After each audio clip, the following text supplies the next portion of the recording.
Dean Legge, Dylan Webber. Normally we get in the car and do riding home, but today just easier to do it inside the bowels of Mercedes-Benz. Georgia, LSU tomorrow for all the marbles in this league and for spots in the college football playoff.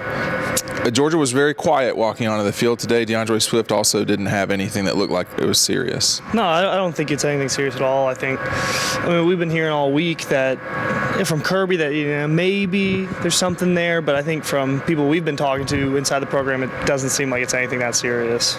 Well, Georgia's going to have to run the ball. I'm not sure they're as much an underdog as people are making them out to be.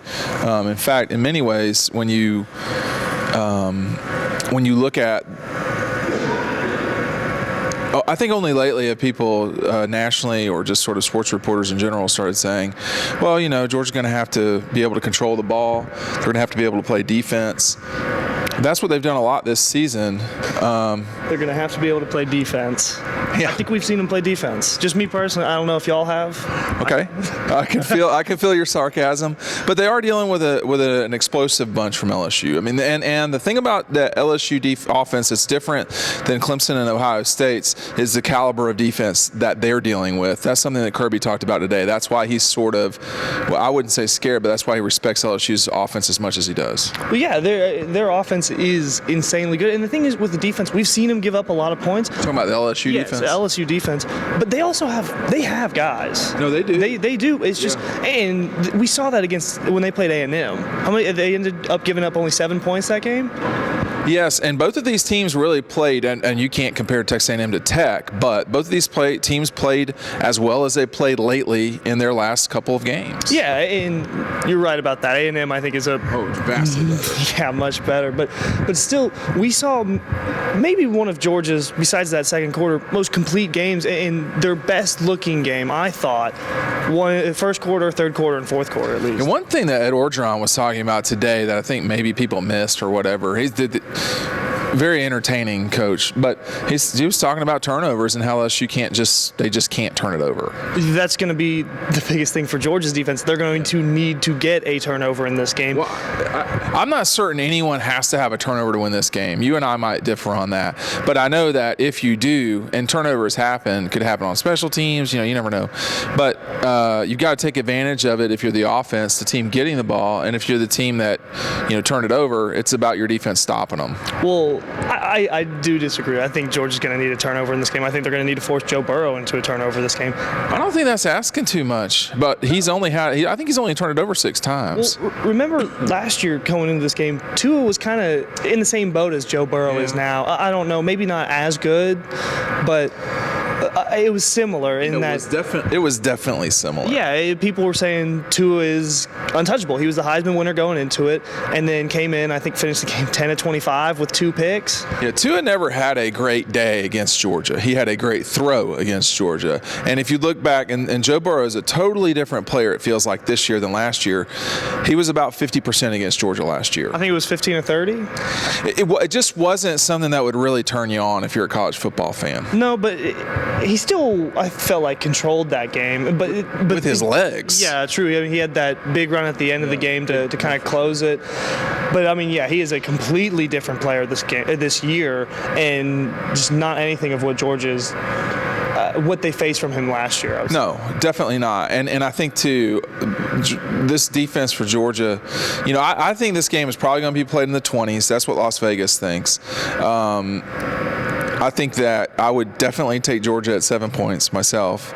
I think LSU should win the game. I don't know who will win. I don't think this is as cut and dry as people think it is. That's my view of it. No, 7 points is pretty. Well, 7 points is a significant line. Yeah. I wouldn't say it's insignificant. What's the percentage chance to win? About 68%, 67%. So 2 out of 3. That's pretty good. I mean, and I don't think it's that. I agree that it's not that clear cut and dry. Yeah, I think this is more anywhere from 2.5 to 4 point line. But the truth of the matter is that it just doesn't matter at the end of the day. No matter, you can talk to South Carolina about that. You can talk to whoever Georgia has not covered against or whatever.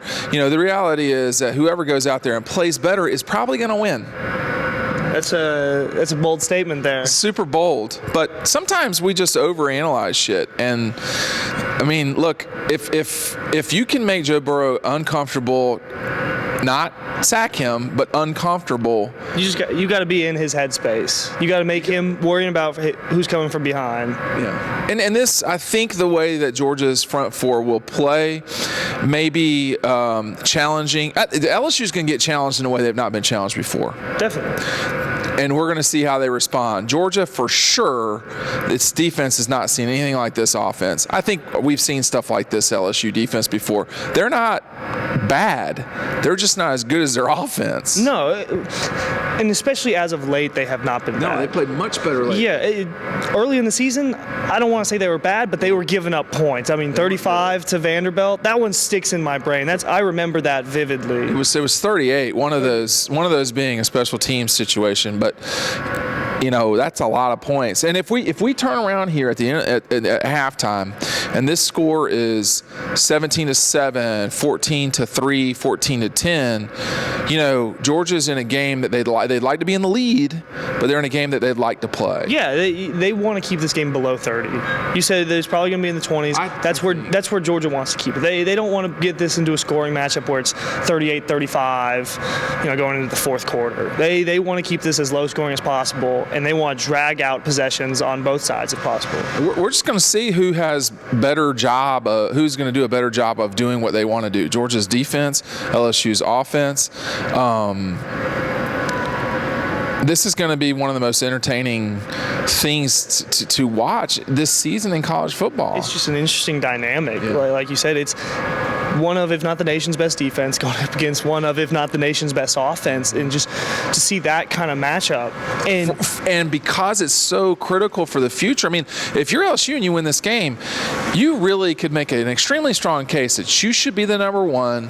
Oh, yeah. You have the most wins. I think that's another thing that's in play here. Clemson's just kind of in the corner. I think this is about Ohio State, Georgia, and LSU. They all three have the most to win or lose this weekend. Clemson's just kind of hanging out with their exhibition against Virginia, and we'll see what happens with them. But LSU, I think if LSU wins this game, it would be hard not to put them at number one. Although I think Ohio State might be a better team, but damn, I mean, LSU's got a bunch of wins. Yeah, you look at the wins. That would be a win over a top 4 Georgia team in the SEC championship.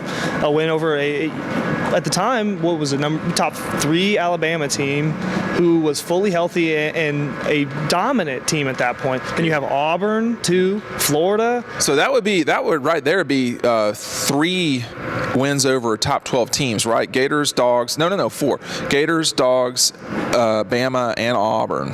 I mean, that's hard to argue. Yeah. Even if you don't think they're the best team, they've earned that. Well, I mean, this is another discussion for another time.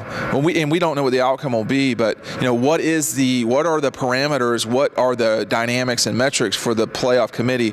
Is it the most deserving or the best teams? And they keep moving that around a little bit. That changes year by year sometimes. Yeah, well, it just depends what they want this year. I think that LSU and Ohio State are in. I think Clemson maybe could eat a loss, but not this week, So, and even then, I mean, if you're Clemson and you lose, I mean, someone's got to jump up and take your spot. I just don't know. It all just depends. If Utah would have to win in that circumstance. They play tonight. Yeah. Which means we should get off the everybody's looking at us strange walking through here, but the LSU, I think, is about to start practicing, or Georgia's concluding, and there's no other better place to do it. So Dean Legge and Dylan Webber, we got you all covered. Make sure you subscribe, click the links. A lot of data from this week. Go over to dawgpost.com, DAWGPOST.com. We'll see you after Georgia takes on LSU tomorrow in the SEC championship game.